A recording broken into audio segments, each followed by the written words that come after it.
We got our broiler chickens yesterday, ordered 25, lost one. So we got them in our brooder at the front of the house and they all look great. So very excited, Cornish crosses. These are all females, all hens, so they won't get quite as big as if they were boys, but really healthy looking birds and doing great. 24 hours, actually a little over 24 hours out, so doing awesome. Get things going with the chicken tractor that we're working on, or the chicken tractor is ready, which is almost so.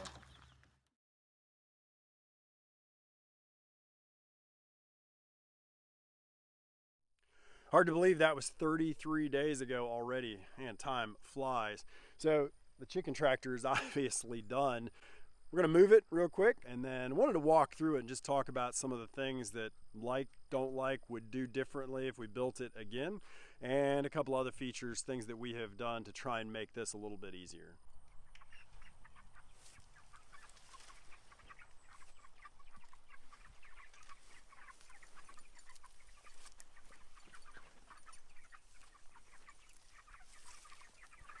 Well, one thing that you can see that we've added to this tractor is some 6 mil plastic that we put here and on the ends, both ends of this, to make it a little bit of a greenhouse, just to help keep the chicks warm, because we're doing this here throughout November, and we're going to go through December. We're going to have some cold weather, so one of the things that we're going to have to do that we wouldn't have to do if we were doing this in the summer, obviously, is to keep the chicks warm. And so far we've had some freezing nights, we've had some hard frost. They haven't had any issues yet.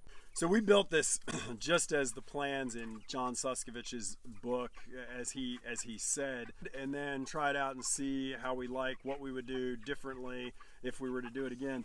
So one of the things that we would change if we did this again, if we were to build it, is to flip this piece around and have this vertical post be on the outside edge, so that when you're running this fence on the inside, instead of having to go around this at the ends, which at the other end it does it as well, even more so, is just be really easy to run this around and come into the corner and just bend it instead of having to go around that 2x4. So really it wouldn't change the structure, wouldn't do anything in terms of the build, just to have that post on the outside edge and this board in here. A couple of things about the build that were a little unusual was that you've got this great cut list, as we said in a previous video, and everything went really smoothly as we were putting it together. I mean, the build was really easy for the most part, and it was great. The cut list was great to work, to have in here and go from.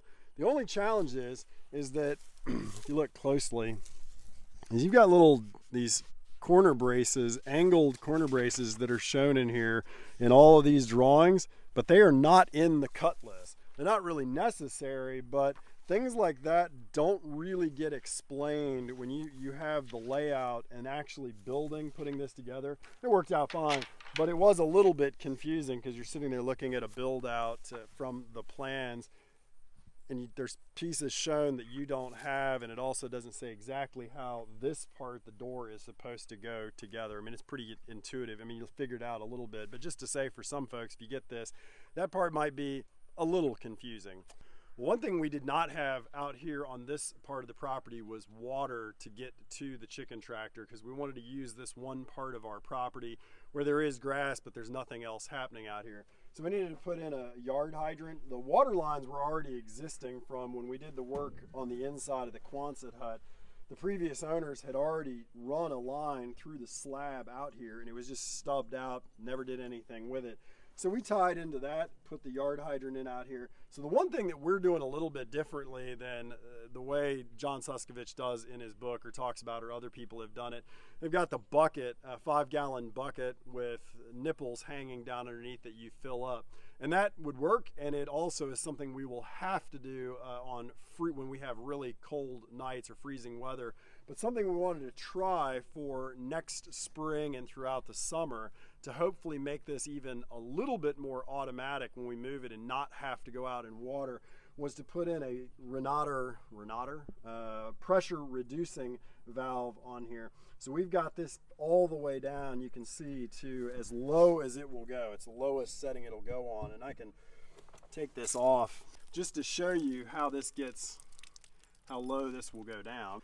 This is what the flow is like at less than 5 pounds of pressure. So that we'll show you in a second that we put a waterer in there with nipples, and it works perfectly for the chickens to get water. We ran a stainless steel, just a washer connector hose from the hose outside into here, connected onto this fitting, a 1-inch Schedule 40 PVC pipe. It drilled in and put these nipples down in here, and you can see that it works perfectly. The chickens are able to get water on here, and then just have adjustable with the chain and these quick links. We can adjust the height as the chickens grow, and the same thing with the feeder. So that's the update on our meat birds and the chicken tractor. It's actually been working really great. It really is a nice design to be able to get in and walk in there a little bit harder for me because I'm taller, but it's really a good design, really pretty efficient, not very expensive. The only thing I might consider doing if we do this again, and I suspect we may build several of these, is to try one using just 1x4s, the same material that's in the door. I think it would probably be strong enough and would make it lighter, or light enough that it would just be easier to move. I suppose the only downside of that would be is that if it was really a windy day, the thing might lift up, and so maybe that's the advantage of having some weight down at the bottom to hold this down. But again, the birds are really doing great.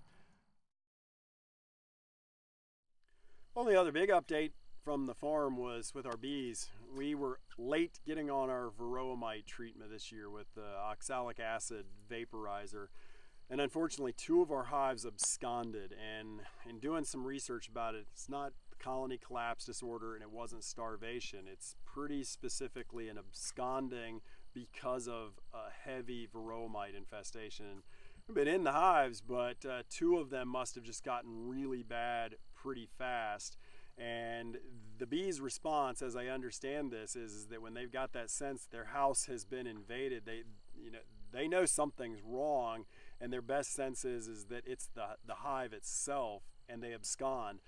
So when we opened it up, there was a lot of honey left. I mean, there was pollen, there was honey, there were some dead bees, probably bees that were out during the day when they absconded and came back, and the colony was gone. So that's really disappointing, but we're finishing the hive treatments for varroamites tonight. That'll be the last thing we're doing. Chantal has been making, gosh, for a couple of weeks, has been making a lot of salves and soaps from the beeswax, so organic soaps, and they're pretty amazing, I must say. And so she's been, through friends at work and other people, she has been in full production mode. A lot of orders for salves and soaps, especially in advance of Christmas. So she's been a lot of energies there.